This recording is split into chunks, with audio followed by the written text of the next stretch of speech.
అంగన్వాడీ దశలోనే చిన్నపిల్లల సృజనాత్మకత పెంపొందించడానికి తల్లిదండ్రుల సమక్షంలో వస్తువులతో బొమ్మలు తయారు చేస్తే వాటిపై పిల్లలకు అవగాహన పెరుగుతుందని అంగన్వాడీ సూపర్వైజర్ వసంతకుమారి తెలిపారు.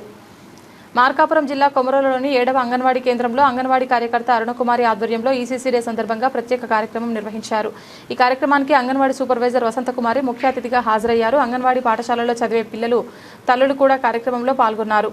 ఈ సందర్భంగా వసంతకుమారి ఈసీసీ డే ప్రాముఖ్యత తల్లిదండ్రులకు వివరించారు. అనంతరం పిల్లలు తల్లిదండ్రులతో కలిసి వివిధ రకాల వస్తువులతో బొమ్మలు తయారు చేయించడం, బొమ్మలు గీయించడం, అక్షరాలు, జంతువుల బొమ్మలు తయారు చేయించడం వంటి కార్యక్రమాలు నిర్వహించారు. పిల్లల తల్లిదండ్రులు ఉత్సాహంగా పాల్గొని వివిధ వస్తువులతో బొమ్మలు తయారు చేశారు.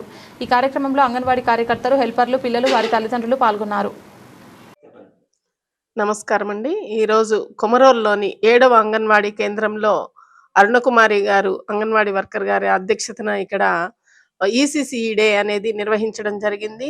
ఈసీసీ డేలో భాగంగా తల్లిదండ్రుల పార్టిసిపేషన్ ఎక్కువగా ఉండాలని తల్లులతోటి ఇక్కడ రకరకాల ఫ్రీ మెటీరియల్ తోటి ఆకులు, గులకరాళ్ళు, ప్లాస్టిక్ పేపర్లు, బంకమన్ను వీటితోటి ఫ్రీ మెటీరియల్ తోని ఎట్లా తయారు చేసుకోవాలి అని అవగాహన కల్పిస్తూ వాటితోటి రకరకాల ఆకారాలు, రకరకాల బొమ్మలు తయారు చేయించడం జరిగింది. దీనివల్ల ఇక్కడ అంగన్వాడీ కేంద్రంలో కూడా 4 కార్నర్స్ అనేవి ఏర్పాటు చేయడం జరిగింది. వివిధ రకాల అభివృద్ధుల గురించి తల్లిదండ్రులకి పూర్తిగా అవగాహన కలిగించడం జరిగింది. ఈ క్లే యాక్టివిటీస్ వల్ల చిన్న కండరాల అభివృద్ధి ఏ విధంగా జరుగుతుంది అనే విషయాన్ని, ప్లస్ పిల్లలతోటి వాళ్ళ కాళ్ళను బట్టి తల్లి ఆ బిడ్డని ఎట్లా గుర్తించింది అనే చిన్న ఫన్ యాక్టివిటీ కూడా నిర్వహించడం జరిగింది.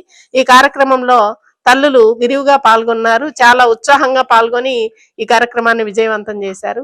ఈ ఈసీసీలో భాగంగా ప్రతిరోజు వచ్చే షార్ట్ మెసేజ్లు వీడియోల రూపంలో తల్లిదండ్రులకు కూడా ఫార్వర్డ్ చేయబడుతుంది. ఈ వీడియోలను చూసి మరింత అవగాహన పెంచుకొని కేంద్రంలో కార్యకర్త చేయించినప్పటికీ ఇంట్లో కూడా తల్లిదండ్రులు కూడా ఈ ఫ్రీ మెటీరియల్ తయారు చేసుకొని పిల్లలతో ఇలాంటి యాక్టివిటీస్ అన్ని చేయించవలసిందిగా కోరుకుంటున్నాం. Thank you.